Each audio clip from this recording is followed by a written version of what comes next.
River and the Hopi Indians knew of the entrances to huge underground cities. They reported that shortly before the cyclical end of humankind, the seed for the next humankind was brought to safety in the inner earth by beings, human beings with white and bluish skin and golden angelic hair, who traveled in flying saucers from the inner earth.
Admiral Byrd's expedition in the autumn of 46, the early spring of 47, to the South Pole.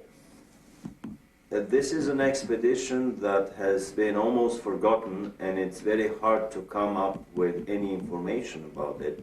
The few articles that were published at that time in, let's say, National Geographic magazine would not give any clue to the real intention of that expedition.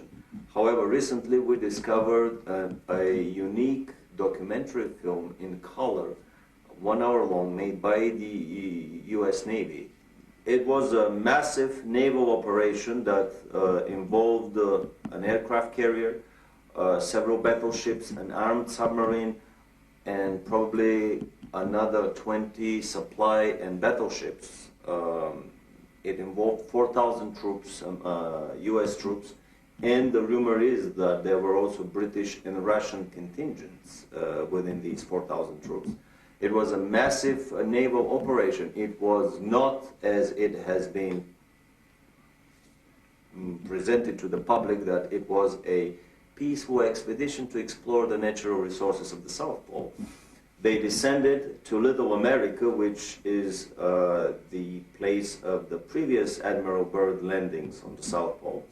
And then they started a massive overflight over the whole area of the South Pole, trying to locate the German base that was established there almost 10 years earlier. The Germans started somewhere in 1936-37, seriously exploring the South Pole, and by the time the war ended, the rumor is that they have established a massive underground colony with at least 100,000 scientists, researchers, elite SS troops, children from Hitlerjugend, young boys and girls that were to become the seed of this new and colony that was to be built under the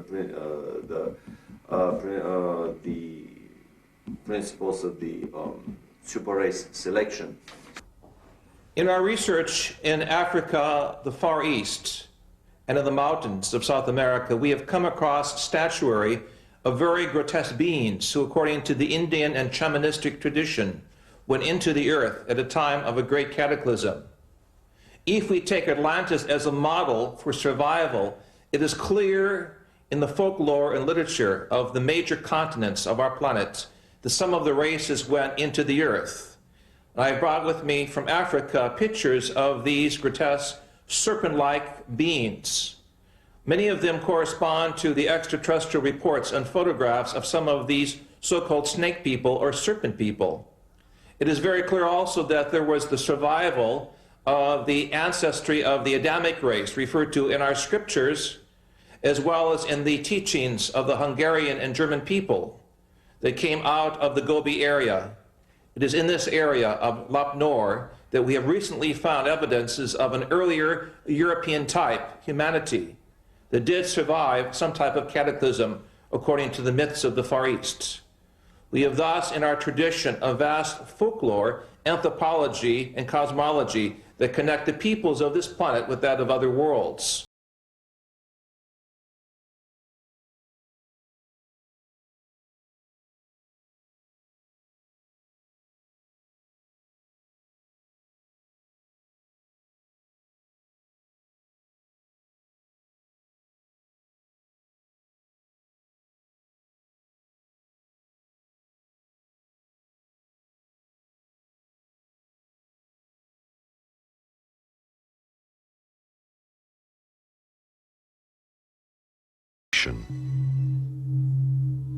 German expedition in search of Agartha.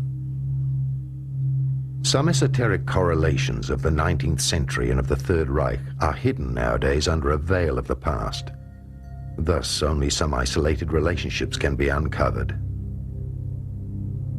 For a while, Dietrich Eckart lived at the foot of the mountain Untersberg and was initiated into the medieval mysteries and into the legends of caves. Adolf Hitler spent many hours with Dietrich Eckart at the Obersalzberg mountain, and both were followers of the hollow earth theory of Hans Erbinger.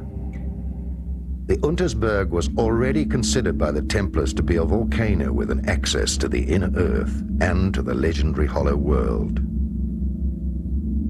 Thus, there are stories of the disappearances of people in the Untersberg and how, 60 years later, the same people surfaced without having aged. Other German legends deal with the myth of the end of the world. In the legends, King Barbarossa is asleep in the mountain, and after hundreds of years he rises up with his knights for the last battle at the end of time, in order to help good triumph. I'm speaking now as a scientist. I do not want to confuse subsurface temples and grottos and structures of civilizations that go down approximately a mile or two from the surface of the earth with the so-called inner earth theory. In my work in Ecuador, Peru, and Bolivia, it is clear that there are vast tunnel systems that go hundreds of kilometers under the mountains, allowing the Indian peoples to connect between national borders.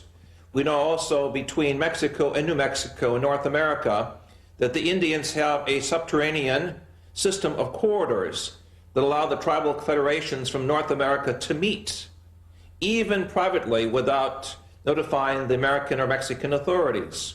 Clearly, these structures are there as a result of some type of volcanic